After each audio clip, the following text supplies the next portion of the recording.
বিসমিল্লাহির রহমানির রহিম। ৪/৭/২০২৫ তারিখে অনুষ্ঠিত সমন্বিত আর্ট ব্যাংক ও একটি আর্থিক প্রতিষ্ঠান অফিসার পদের নিয়োগ পরীক্ষার বাংলা অংশের সমাধান নিয়ে আলোচনা করব। ইনশাল্লাহ সাথেই থাকবেন। ১. দ্বি-স্বর ধ্বনিযুক্ত শব্দ কোনটি? ক. মৌল। ২. তোমাকে যেতেই হবে। এই বাক্যে যেতে শব্দের সাথে যুক্ত ই এর ব্যাকরণিক পরিচয় কি? খ. বলক। ৩. রবীন্দ্রনাথ ঠাকুরের কোন সাহিত্যকর্মে প্রত্যক্ষভাবে বাংলাদেশ প্রসঙ্গ আছে? ঘ. ছিন্নপত্র। ৪. ক্রিয়াজাত অনুসর্গের উদাহরণ আছে কোন বাক্যে? ক. ভালো করে কাজ কর। ৫. নাছোড়বান্দা অর্থ প্রকাশ করে কোন বাগধারা? ঘ. চীনে যুগ। ৬. ময়মনসিংহ গীতিকার দেওয়ানা মদিনা পালা কার তৈরি? ক. মনসুর বয়াতি। ৭. কবি আল মাহমুদ প্রয়াত হন কোন তারিখে? খ. ১৫ই ফেব্রুয়ারি ২০১৯। ৮. ইউসুফ জুলেখা কাব্য কার শাসনামলে রচিত হয়? ক. গিয়াসউদ্দিন আজম শাহ। ৯. গ্রিক নাটক ইডিপাস বাংলায় অনুবাদ করেন কে? ক. সৈয়দ আলী আহসান। ১০. কোন বানানটি প্রমিত নয়? খ. যাত্রাভিমান। ১১. ডক্টর মোহাম্মদ শহীদুল্লাহ রচিত বাংলা ভাষা বিষয়ক গ্রন্থ কোনটি? ঘ. বাংলা ভাষার ইতিবৃত্ত। ১২. চন্দ্রাবতী কোন শতকের কবি?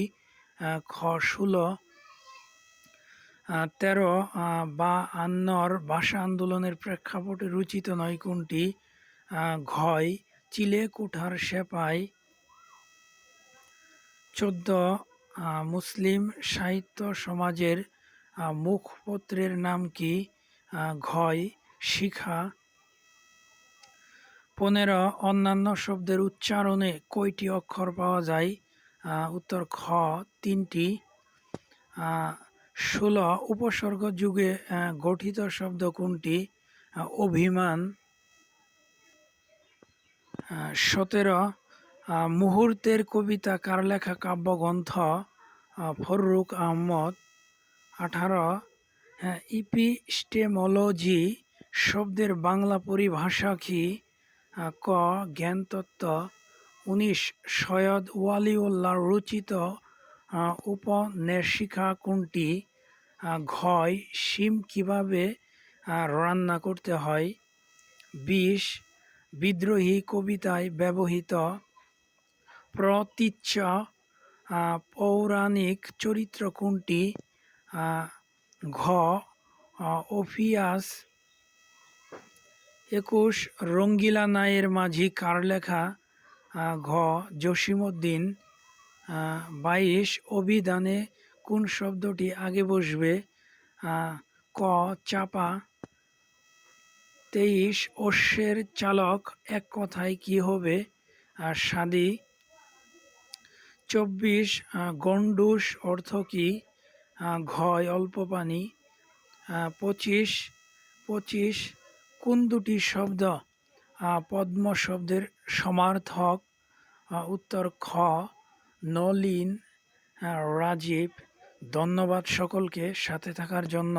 সেই সাথে একটি অনুরোধ, লাইক, কমেন্ট এবং সাবস্ক্রাইব করার মাধ্যমে চ্যানেলটির পাশে থাকবেন। আল্লাহ হাফেজ।